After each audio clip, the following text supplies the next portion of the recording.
Let's prepare our hearts and our minds to receive God's word by going to Him in silent prayer.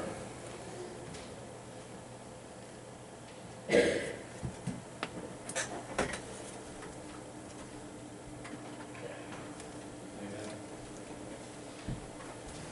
We've done two of my favorite hymns of all time. I got like 17 of them, so it's a pretty good number. But those first two, Holy, Holy, Holy, not two of my favorites. But this past Tuesday, I went to Keith's mom's funeral. And yesterday we had John Close's funeral. And Julie mentioned thinking about people who are experiencing holidays without one of their loved ones for the first time. And so a lot of that has been on my mind recently. And one of the hardest parts about being a part-time pastor is that I don't get to spend as much time doing pastoral care as I would like. Between my job and shuttling, my other job, and shuttling kids around, it's sometimes difficult to do everything that I want to do. But that's also one of the amazing things, I think, about this church. There are so many people who step up in those situations. But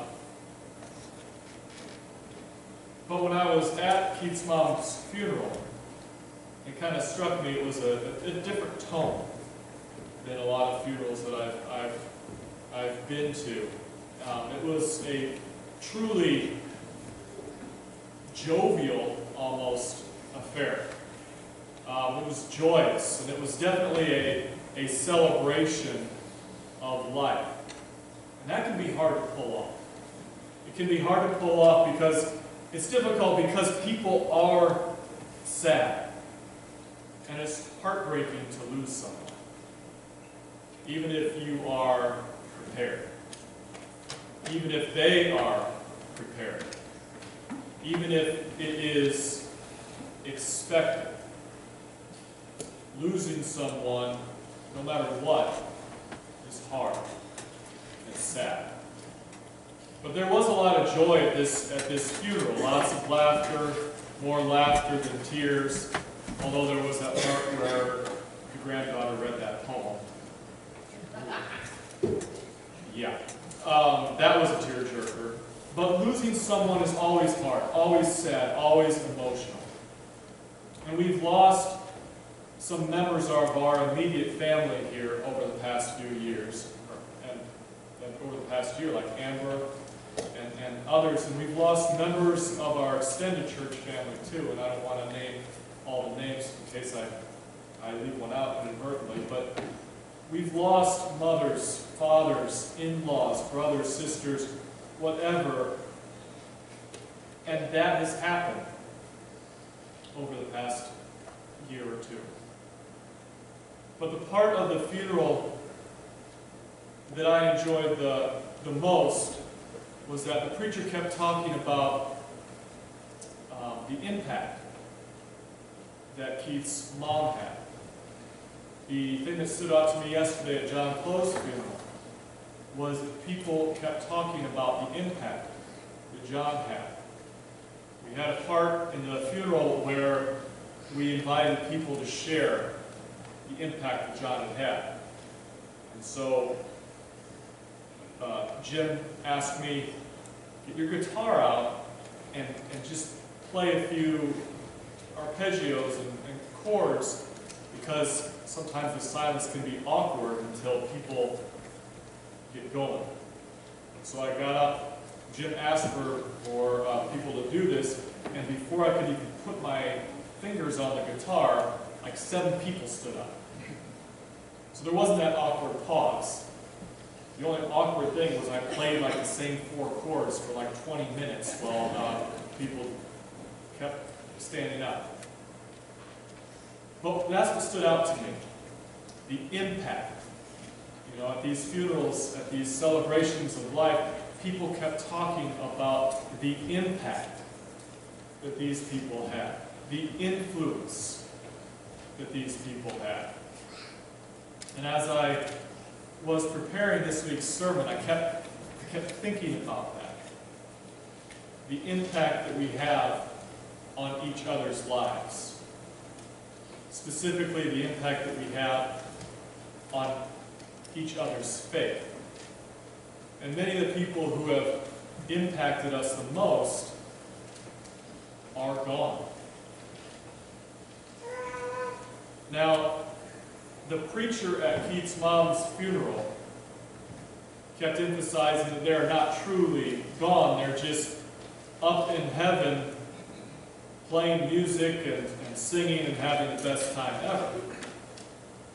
But they are gone from us. And we are left with only their memories and only their influences. Then I realized that Friday was All Saints' Day. And I did a sermon about All Saints' Day last year.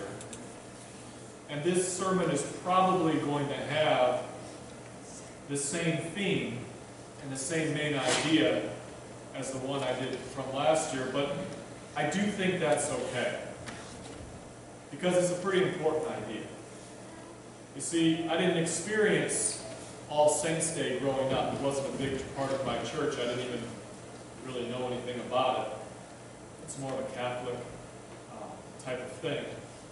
But I've really come to understand it better, and I love what it stands for.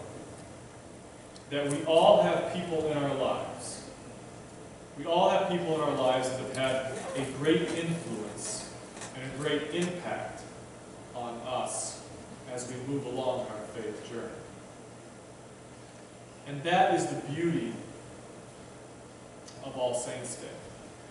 Remember those people who have made a difference in our lives.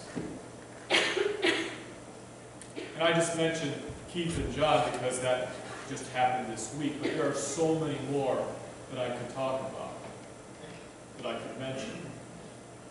And the title, All Saints' Day, can be a little bit misleading because when I hear the word saint, I think of all of those old saints who supposedly did things like driving all the snakes out of Ireland or they blessed the animals. But those aren't exactly the saints that I'm talking about. I'm talking about the saints that we know, the saints that we knew, the saints that were a part of our lives. And we miss them. And it's good to remember them. All of these people have done great things. They've performed amazing tasks. They've given so much. But we don't earn a place in heaven by our perfect lives or our great acts. We will find ourselves there only through the grace of God, and that's been given to us. Yet that's exactly the kind of person that we all strive to be. We strive to be like those saints because that's what God's grace does for us. His grace enables us to do those kinds of things. So today we're remembering the people who do saint-like things that change our lives and change the lives of those around them. That circle that I was talking about earlier. They become the people who show us God's love and who show us God's grace and who show us God's goodness. They inspire our faith. They lead us to live good lives. And they show us what is important. And they give so that we can live. And when they leave this world, we miss them. Today we raise their memories up once more. And we look to the next life where they are already saints. I want to read from Psalm 115, verses 15 through 16. And the translation that I have uses the word servants, but I've read some versions where they use the word saint instead. It says, "Precious in the sight of the Lord is the death of his faithful servants," or saints. "Truly I am your servant, Lord. I serve you just as my mother did. You have freed me from my chains." And that's exactly what we're talking about today. I remember saying the Apostles' Creed in my church as a kid. And the one line that stood out to me was about the communion of saints. Believe in the communion of saints. And that's a cool idea. That our faith believes that when we die, we join this communion of saints. There's a painting of that image. The thought of us joining all those saints who have come before us, rubbing elbows with them, the thought of them welcoming us with open arms. All those people who were smarter than me and more compassionate than me and kinder than I can ever imagine, and joining with them. And that's a very comforting thought. And it's not only comforting, but it's quite a thing to imagine being connected, being in that circle of so many. Connected to so much faith, connected to so many stories, so much divine love. It's very special to feel connected. Especially in this day and age where there's so much out there that disconnects us, that alienates us, that divides us. There are so many ways for us not to feel connected. But we are connected. We are connected to each other, connected to those who have influenced us. It's a great web of faith that's made by the love of God. So I want us to think about it. Who are the saints that we remember?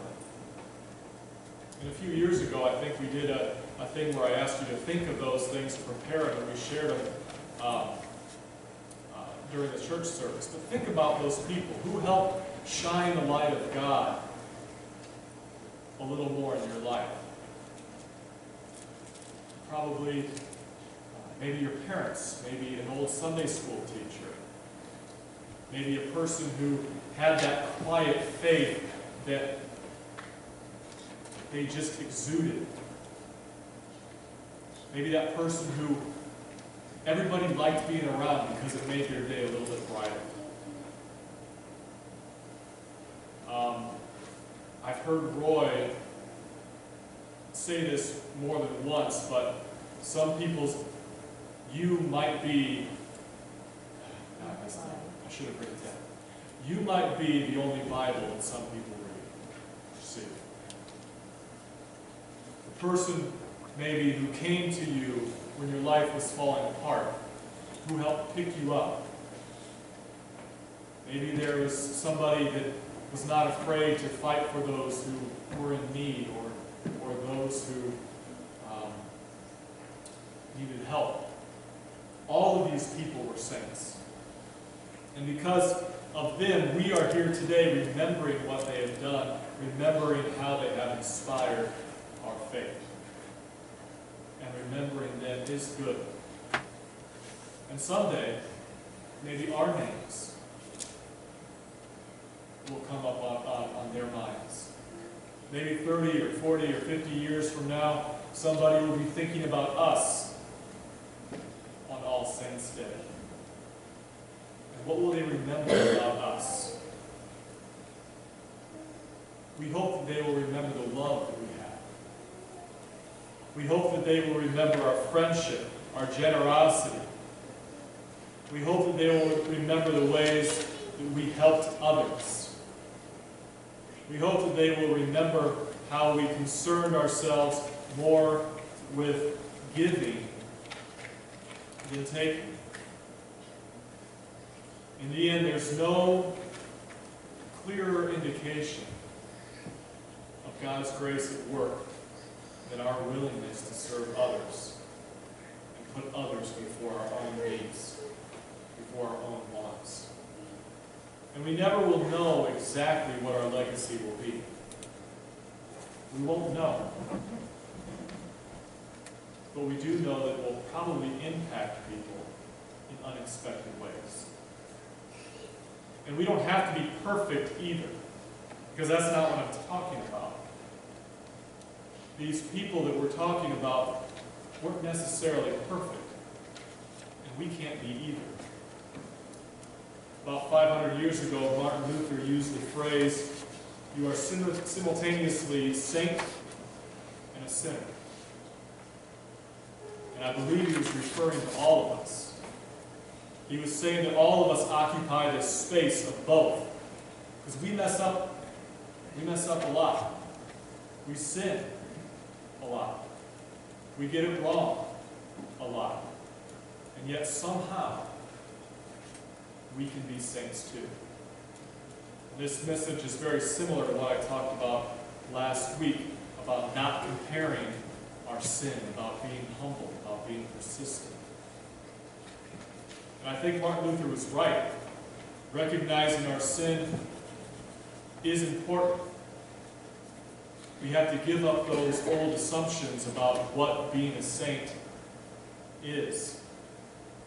Because we often think of saints as being perfect, like Mother Teresa and other people who have statues or have churches named after them. And I'm not saying that there are saints that are like that. But I think that that's a narrow view of what being a saint is. We can view saints a little differently. Saints are not perfect people.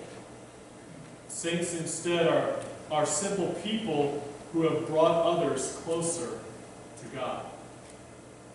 A saint is someone who has brought others closer to God. We're still wrestling with that idea of what Luther said about being both a saint and a sinner. And as hard as sainthood is, sometimes it's even harder to realize that you can be both. You can be a saint and you can be a sinner at the same time. I read an article that said that the word in the New Testament that they used for saint doesn't really mean good person or holy person. It is not, in fact, a noun, it's an adjective. It's a description. And it kind of means being set apart, being a little bit different. So in other words, if you really want to be a saint, it's not about who you are, it's about what you do. And it's about doing something a little different. Doing something that sets you apart. Being different. Being different is okay. It's good, according to the Bible. Being different is what you and I are called to be. We're called to be different. And the only thing wrong with that is being different is hard. You can ask any fourth grade kid that. They don't think it's great to be different. They want to be just like everybody else. In fact, we spend so much of our life trying not to be different and trying not to stand out. I don't want anybody to notice me. Being set apart is not something that makes us feel good. It's usually something that terrifies us. We do everything we can to fit in, to blend in, to be like others. But that's what God asks of us. God asks us to live our lives in a way that is often different. That goes against the easy way, that goes against the accepted way, that goes against the well-understood way. We're called on to constantly choose between right and easy, between good and popular, and between meaningful and meaningless. We are called to set ourselves apart. And that isn't always easy. But that's exactly why the saints that we are thinking about right now stand out. Because it isn't easy. But they were different. They made a difference on us. And those differences can draw us closer to God. When Jesus gave his Sermon on the Mount, he said, "Blessed are the different. Blessed are the poor. Blessed are the meek. Blessed are the mourning. Blessed are those that are hungry for justice. Blessed are the merciful. Blessed are the persecuted. Blessed are the peacemakers." In other words, he was saying, blessed are those who are different and not afraid to be different. The ones who choose another way. The ones who, even though they are imperfect, might become saints after all. So, I want us to think about who in our life is no longer with us, taught us that being different was okay. And not only just okay, but a way to be blessed. Think about those who lived their life in a way that taught us that God was with us and that God blesses us. Who in your life built something within you that still stands today? We all have those people. We all have those people, and they deserve to be lifted up. They deserve to be remembered. So today, let us remember. Let us remember all those deeply faithful, yet flawed saints of God's church. Let's remember all of those people from our lives, from our past, and even from our present. Maybe they won't have a church named after them. Maybe they won't have a statue or a federal holiday, but they have brought you closer to God. And let us thank God for gathering so many people into this church,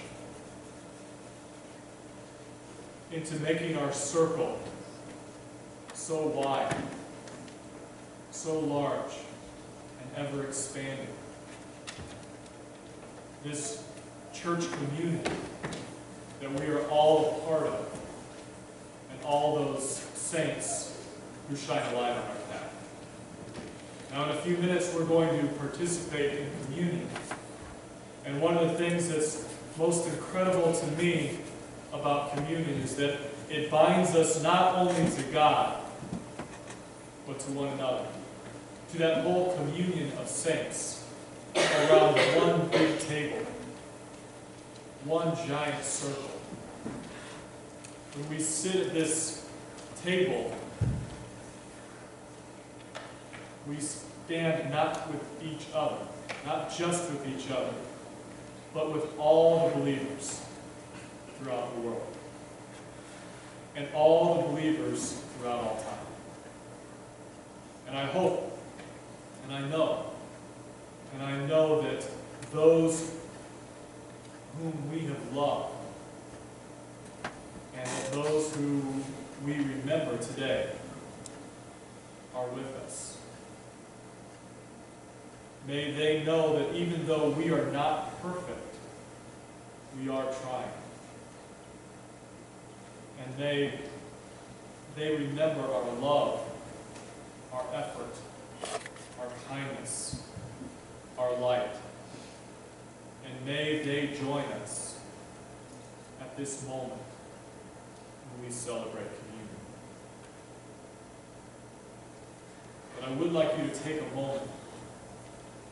moment and name in your heart those who were saints to you.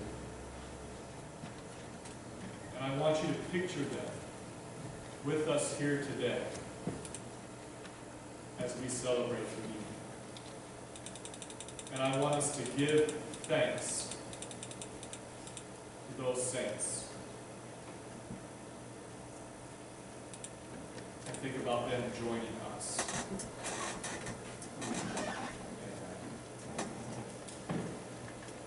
And let us